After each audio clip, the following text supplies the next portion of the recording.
Mrs. Peru, do you realize you have the facial characteristics of a cornet virtuoso? I don't know if I understand you entirely, Professor. Oh, if your boy has that same firm chin and those splendid cheeks, well, by George. Oh, not that he could ever be really great, you understand, but he would be quite... Is that so? And why in the name of St. Bridget, why not? Well, you see, all great cornet players were Irish. O'Clark, O'Mendez, O'Klein. But Professor, we are Irish. No! No! Really? Well, that clinches it. Sign here, Mrs. Peru. Your boy was born to play the cornet. Yes, fine. And that'd be $7 earnest money, nothing more due until the first installment payable at opening of band practice. Thank you. And of course, I'll need the boy's measurements for his band uniform. His uniform! Yes. Oh, no, whoa, son. Oh, you see, I need you, certainly, his uniform. And there won't be a penny due till delivery, which gives him 4 weeks to enjoy, to anticipate, to imagine, at no cost whatever. Nothing, never allow the demands of tomorrow to interfere with the pleasures and excitement of today. Will it have A stripe? Oh, certainly, my boy. A wide red stripe on each side. What do you think of that? Oh, you'll have to excuse Winter, Professor. We can't get him to say 3 words a day, even to us. And if you get him to play in the band, you'll have St. Michael's own way with you.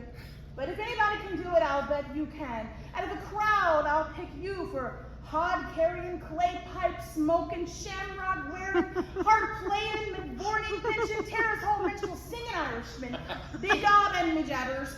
Where are you from, you boy? Gary, Indiana. I knew it! Where did you say? Gary, Indiana. In fact, Gary Conservatory was my alma mater. Was she now? Why, yes. Gold medal class of '05. Hodado, Miss Peru. Hodado, Mr. Hill. Oh, of course. Peru. I thought the name sounded familiar. I tried to see you since the other night, but you have He a wants tendency to of put running. Winthrop in the bag. We're not interested, Mama. But Marion, the boy might have a Scottish musical gift. He does have my jaw, you know. Oh, your husband, musical? Well, I'd like to have a talk with him. I'm sure we could figure Do you something out. burst in on everyone's home like this? Prying into personal affairs? We're not interested. Marion! Well, that's 1 for and 1 against. Why don't we let the boy's father decide? The boy's father is dead. Anything else? Oh, I'm sorry. But that's all the more reason why your brother should have something My like this in brother his is a life. 10-year-old problem child who can't understand why his father was taken away. Would you care to explain it to him? He's been brooding about it for 2 years. As to your musical tricks, why don't you go into business with some nice carnival man who sells gold-painted watches and glass diamond rings? Oh, musical tricks. Well, Miss Peru, I hardly... I get the feeling she likes the idea. Oh, a little cautious, perhaps, but I admire that in a woman. Oh, you just keep me alive, and I'll be back later in the week. One moment, Professor Hill, about the boy's measurements.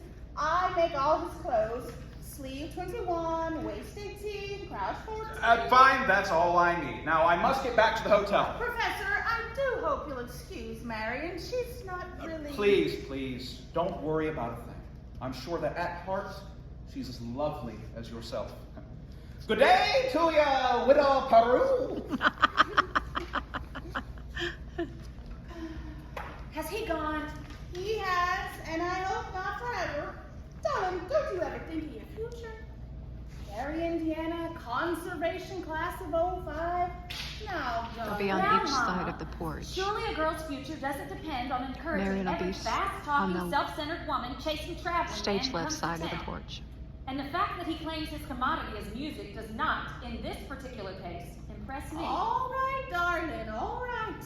Well, only it's a well-known principle that if you keep the flint in one drawer and the steel in another, you'll never make fire.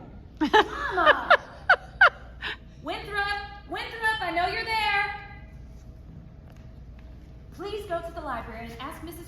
you the book I set aside. It's the Indiana State Educational Journal, 1890 to 1910. It's a large brown volume with black corners.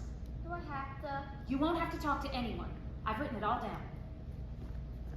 Good. Thank you, dear. Now, what are you up to?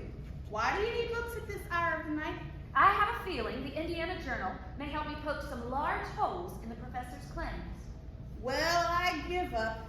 At your age, if you don't mind me asking, what kind of white knight do you expect to come riding along? Well, I'm not waiting for Luther Griner, who backs me into the ancient history shelf every time he comes into the library. He does. Or Ed Grammage, that buggy of his, with the removable back seat. But I'm not waiting for a man in shining armor either. Cool. Good job.